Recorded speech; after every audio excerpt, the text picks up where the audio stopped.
Hi everyone. Today I'm going to be talking about the yeast-2 hybrid assay, which is a molecular biology technique used to detect protein-protein interactions. So this is important because proteins don't function alone. They work in unison and in networks, and understanding those interactions will ultimately help us understand cellular processes and disease mechanisms.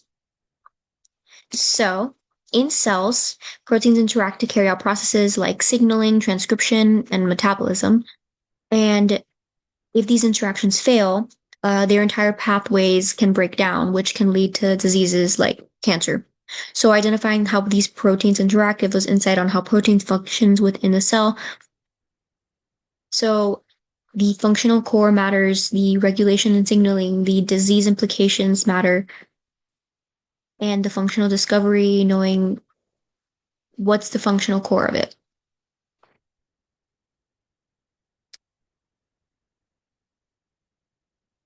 Now, the core concept in this is the yeast-2 hybrid assay is based on the idea that transcription factors are modular.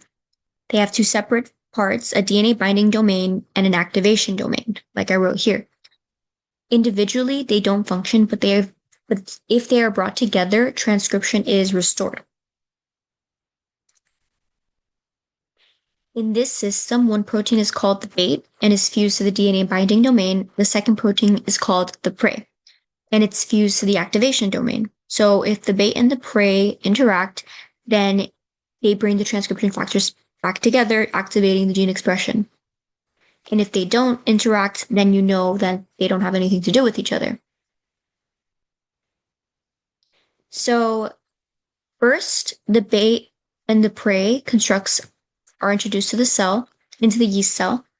Then the cell expresses both fusion proteins, and if the protein interacts, the transcription factors is reassembled, and a reporter gene is activated, which allows us to detect the interaction.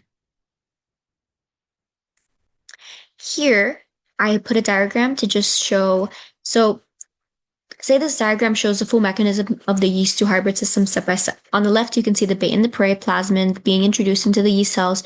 The bait protein is fused to the DNA binding domain, and the prey protein is fused to the activation domain. So these fusion proteins are then expressed and localized into the nucleus. So if the bait and the prey proteins interact, they physically bring the DNA binding domain and activation domain in close proximity. So this reconstitutes a functional transcription factor, which then binds the promoter region of a protein. And that leads to transcription and production of a good output, like enzyme activity or more cell growth. So at the bottom, you can also see how this results in either a positive signal or no signal if they don't interact. This is what allows researchers to screen protein-protein interactions in a really simple way, basically. And now this is the reporter system. So the reporter gene provides a measurable output. For example, the activation of the HIS3 gene allows yeast to grow onto selective media, while the LAC-Z gene produces a blue color. These output indicate a protein-protein interaction has occurred.